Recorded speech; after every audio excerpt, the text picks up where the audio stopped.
किसी कवि के पास भी काम किया था क्या? जी हाँ, मैं महाकवि हरिंद्रनाथ के पास काम किया करता था। सर कहा करते थे, it is so simple to be happy but it is so difficult to be simple. Happy का मतलब खुशी ना? नहीं, खुश। पूरे जुमले का मतलब क्या है? तुम्हें मालूम नहीं? खुश रहना एक सीधी सादी बात है, लेकिन सीधा साधा रहना बहुत मुश्किल है। 1966 में हिंदी सिनेमा में उतरे राजेश खन्ना को अपनी पहली फिल्म से प्रसिद्धि तो नहीं मिली, लेकिन 1969 से 1975 तक हिट फिल्मों की झड़ी लगाते हुए बड़े बड़े स्टार्स के स्टारडम को बहुत पीछे छोड़ दिए।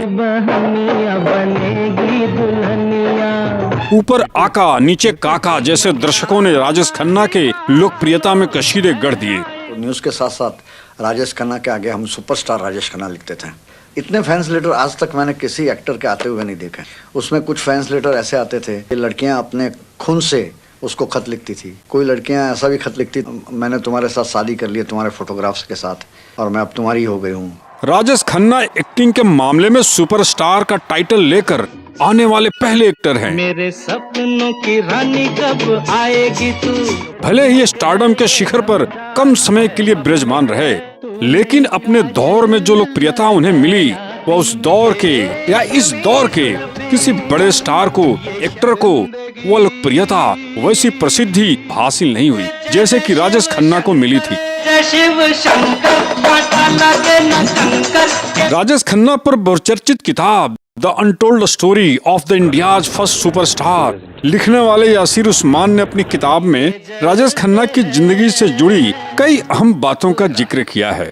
यासिर उस्मान राजेश खन्ना का किस्सा शेयर करते हुए बताते हैं कि 70 और 80 के दशक के मशहूर अभिनेता नवीन निश्चल ने उन्हें बताया था कि वह अमिताभ बच्चन और राजेश खन्ना दोनों के साथ काम कर चुके हैं। उस दौर में एक शादी के दौरान बहुत बड़े बड़े स्टार पहुंचे हुए थे। वहां उस वक्त राजेंद्र कुमार, धर्मेंद्र और राज कपूर भी मौजूद थे। शादी में दुल्हा दुल्हन स्टेज पर बैठे थे।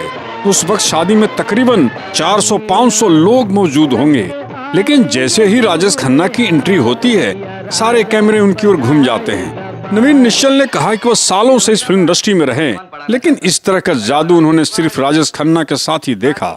लेट लतीफी के लिए भी राजेश खन्ना मशहूर थे। वह किसी के लिए भी अपनी तौर तरीके में बदलाव नहीं करते थे। कहा तो यह भी जाता है कि वह लोगों को घंटों इंतजार कराया करते थे, लेकिन यह कोई नई बात नहीं थी। करियर की शुरुआत से ही राजेश खन्ना अपने वक्त पर अपनी मर्जी से आते थे।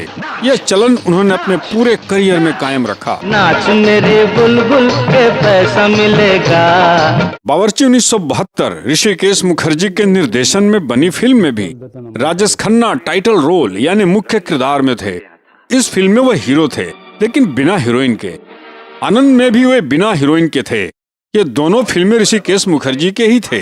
आनंद में लिम्फोस्कोरमा ऑफ द इंटेस्टाइन से जूझते आनंद की सकारात्मक जीवटता में आप सबको वह डायलॉग तो याद ही होगा, बाबू मोशाय जिंदगी लंबी नहीं बड़ी होनी चाहिए। जिंदगी बड़ी होनी चाहिए, लंबी नहीं। कुछ हद तक ये डायलॉग काका यानी राजेश खन्ना के जीवन के स्टारडम पर भी उतरा। ये भी तो नहीं कह सकता मेरी उम्र तुझे लग जाए। दादा ऋषिकेश मुखर्जी जो कभी सफल और महान निर्देशक विमल रॉय, जिन्होंने 2 बीघा जमीन, बंदिनी जैसे महान फिल्मों के निर्देशक रहे, उनके साथ एडिटिंग का काम बरसों किया है। मध्य वर्गीय परिवार के किरदारों पर ऋषिकेश मुखर्जी की अद्भुत उत्कृष्ट पकड़ थी। बावर्ची के प्रत्येक किरदारों कलाकारों का चयन कसौटी का है। देखो कौन आया है। कौन आया?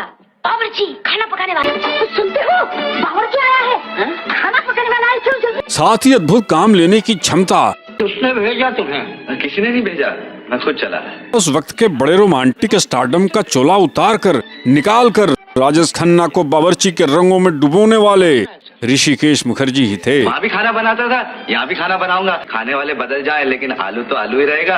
अच्छा ये तो बताओ क्या क्या पकाना जानते हो? सब कुछ। हिंदुस्तानी खाने का तो कोई अंत ही नहीं है। कम से कम 300-400 किस्म की चटनियाँ बना सकता हूँ। आज एक खाइए, साल भर के बाद उसकी बारी आएगी। वो तो ठीक है, मगर इस घर में टिकोगे कितने दिन? ना कोई रोमांटिक गाने, न साथ में रोमांस करने वाली कोई हीरोइन। फर्राटे दर संवाद। मैं चलता हूँ। गुरुदेव गुजरे थे 1941, मतलब 30 साल पहले, और तुम 30 साल का। तो बेटा तुमने शायरी कब सीखी? आप भी कमाल के हिंदू हैं बब्बू भैया। को अभिमन्यु का किस्सा नहीं मालूम, जबकि अपनी माँ के पेट में था और अर्जुन ने सुभद्रा को चक्रव्यूह में घुसने का तरीका बताया था और अभिमन्यु ने सीख लिया। इसी तरह मेरी माँ जब शांति निकेतन में काम करती थी, मैं माँ के पेट में था। बाकी कहानी बाद में सुनाऊंगा। गुलसलखाने में बर्तन मांजना, पानी से जमी फिसलन, काई को छुड़ाना, एक मात्र यूनिफॉर्म, खाकी ड्रेस, सर पर टोपी पहने जैसे किरदार से काका ने अपने बेहतरीन अभिनय से इस फिल्म को भी अमर कर दिया है। हालांकि इनका श्रेय ऋषिकेश मुखर्जी के निर्देशन को भी जाता है। सुरन का ऐसा कबाब बनाऊंगा। बड़ी हिट फिल्मों में बावर्ची भी राजेश खन्ना की एक बड़ी हिट फिल्म रही है। मध्य वर्गीय परिवार के किरदारों पर ऋषिकेश मुखर्जी की अद्भुत उत्कृष्ट पकड़ थी। मुझे बहुत डर लग रहा है। हाँ छोटी, कहीं कापालिक तांत्रिक तो नहीं? बावर्ची के प्रत्येक किरदारों का चयन के तेल की मालिश, उसके बाद चाय और उनसे अद्भुत काम लेने की क्षमता ऋषिकेश मुखर्जी बड़े ही शानदार तरीके से पेश कर इस व्यंजन को परोसा है। चाय तो बड़ी मजेदार बनी है। कौन सी पत्ती लाई थी? वही जो रोज पीते हो। भाई मुझे तो पहली बार पता चला कि चाय में खुशबू भी होती है। जैसे कि रोज आपको कवई मिलता रहा है। मैं तुम्हें थोड़ा ही कह रहा हूँ, मैं तो रघु से पहले जो रसोईया था उसे कह रहा हूँ, वरना तुम्हारे हाथों की चाय पी होती तो कयामत होती। आज भी इस फिल्म के आसपास टिकने वाली मध्य वर्गीय परिवार में निर्देशित कोई फिल्म नहीं और काका राजेश खन्ना जैसे कोई स्टार भी नहीं। तुम तो पिछले जन्म में बहुत बड़े ध्यानी ज्ञानी रहे होगे। पिछले जन्म में क्यों भैया? क्या इस जन्म में बहुत बुद्धू लगता हूँ? अरे नहीं, फिल्म बावर्ची में गुलजार ने एक जीवन के संदर्भ में लिखा है, it is so simple to be happy but it is so difficult to be simple. मतलब खुश होना बहुत साधारण बात है, लेकिन जीवन में साधारण बने रहना बहुत मुश्किल है। ऐसे कई जीवट शब्द गुलजार ने इस कहानी के जरिए उतारा है। ए अरुण बाबू, ये सच और झूठ के चक्कर में मत पड़ो। जिसमें इंसान की भलाई हो वो काम कभी बुरा नहीं होता। मध्य वर्गीय पारिवारिक जीवन के ताने बाने। दीदी देखना, काम का नाम सुनते ही गठिया का दर्द शुरू हो जाएगा। सुना क्या हुआ? हाँ सुना, कल रात से फिर घुटनों में दर्द शुरू हो गया। पारिवारिक विचारों में बात बात पर उलझन, अपना पराया, ईर्ष्या, जेठ जेठानी, ससुर, दादा, बेटा बेटियों के बीच पनपते अनेकों भावों का चरित्र चित्रण किया है। साथ ही मजेदार शब्दों के उलटफेर से कहानी आपको गुदगुदाएगी, हंसाएगी भी। मैं ये तानपुरा आप पूरा ले सकते हो। अच्छा, बिखरे मोती को एक धागे में पिरोने का काम एक रसोइया यानी एक बावर्ची करता है। यानी घर का वह मुख्य हिस्सा और फिल्म का केंद्र बिंदु है वो रसोई घर है। और इसके जरिए ही सभी इस फिल्म के किरदार अपनी अपनी कहानी को लेकर जुड़ते हैं, जहां से दिनचर्या शुरू होती है और खत्म होती है। इसमें बावर्ची रघु यानी राजेश खन्ना की एंट्री फिल्म के शुरुआत के तकरीबन आधे घंटे बाद होती है और सबके चरित्र में मिठास घोलते हुए पारिवारिक प्यार के माले को एक धागे में वे पिरोते हैं। किसी को ये खबर मत देना। वो क्यों? आपकी खुशी से कौन जलेगा? सब काशी भैया अभी मुझसे कह रहे थे मैं कितना बदकिस्मत हूँ, भैया की कोई मदद नहीं कर सकता। मेरा बस चले तो मैं साफ साफ कह दूं, भैया रिटायर हो जाओ, हम कमा के लाएंगे। ऐसा कहा काशी ने? आपको यकीन नहीं आता? नहीं वो तो मैं जानता हूँ। यह सिनेमा संयुक्त परिवार की एक रोचक कहानी में डूबता है, जिसके मुखिया यानी दादू जी का घर है। अपनी कमाई से बनाए जेवर अपने बिस्तर के नीचे रखे संदूक में ताला लगा कर रखते हैं। इतना सोना जेवर घर पे मत रखो, किसी दिन चोरी हो जाएगा, बैंक में रखवा दो। घर में दो बहुएं हैं, देखा देखी दोनों काम से जी चुराती हैं। रोज की मुसीबत मुझसे नहीं उठाई जाती। अब कौन मरेगा सारे घर के लिए? बर्तन मांजो, रसोई करो, कपड़े धो। अपने अपने पतियों के लिए स्वार्थ है। घर में एक अनाथ बेटी चंचल साफ दिल कृष्णा है। कृष्णा के रोल में यानी जया बादुड़ी है। कॉलेज पढ़ी हूँ। ओहो, आज भी कॉलेज जाएगी? इतना काम पड़ा, यहाँ छुट्टी आ जाऊंगी बड़ी। बचपन में माता पिता उसके दुर्घटना में मारे गए। हर कोई उस पर नौकर जैसा रौब जमाता है, पर दादाजी का इस पर बड़ा स्नेह है। बड़े भाई की बेटी देर तक सोती है, एक काम नहीं करती। शाम को कहाँ चली? वो राजन के घर में बर्थडे पार्टी है ना, वहाँ। लेकिन ये सर पर चिड़िया का घोंसला क्यों बना रखा है? नहीं डैडी, इसको बुफो कहते हैं। नृत्य सिखाने का एक स्त्रैण लक्षणों वाले गुरुजी यानी पिंटल आते हैं। आपने किससे सीखा? लंबू महाराज से। उनका नाम तो कभी नहीं सुना। बहुत से गुणी कलाकार इस जगत में गुप्त जीवन बिताकर चले गए। हमारा नाम भी तुम और तुम्हारी माताजी के सिवा कोई नहीं जानता। छोटे भाई का बच्चा भी बहुत छोटा है।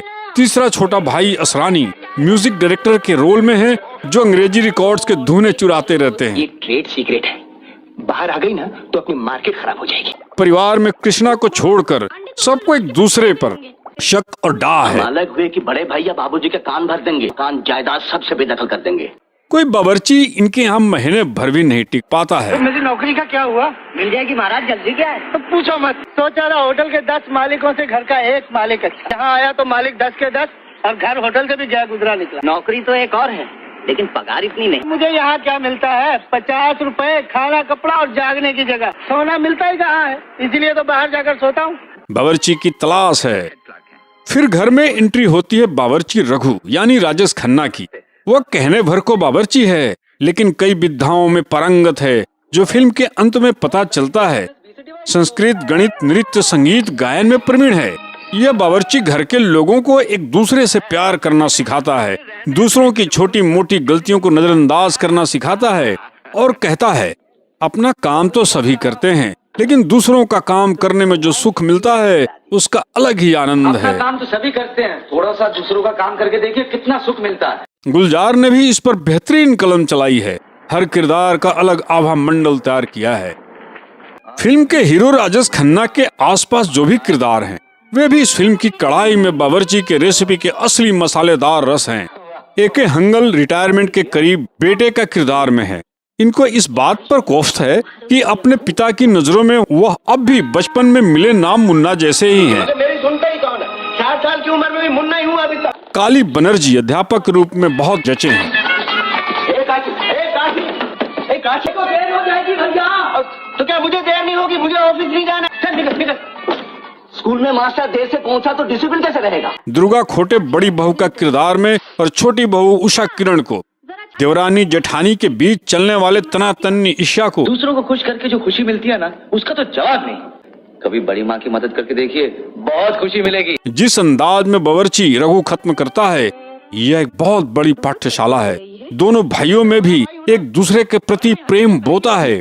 कह रहा हूँ तू पहले जा, तुझे दिमागी मेहनत करनी पड़ती है। तो इसके साथ दिमाग और कलम का क्या ताल्लुक? तुझे जानता हूँ मैं, बचपन से तू रोक नहीं सकता। अभी तो घंटा बाद लगा देता। देख आप दोनों फैसला कर लीजिए, तब तक मैं हुआ था।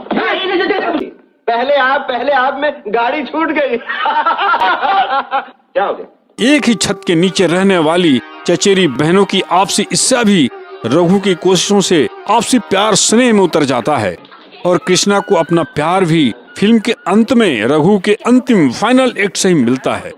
फिल्म बावर्ची इन सब कलाकारों को भरपूर पनपने का, उनके अभिनय कला कौशल का रंग पर्दे पर बिखेर देने का और इन किरदारों के कहानी के अलग अलग भाव मुद्रा में अहम अंग बनकर सामने आने का पूरा मौका देती है।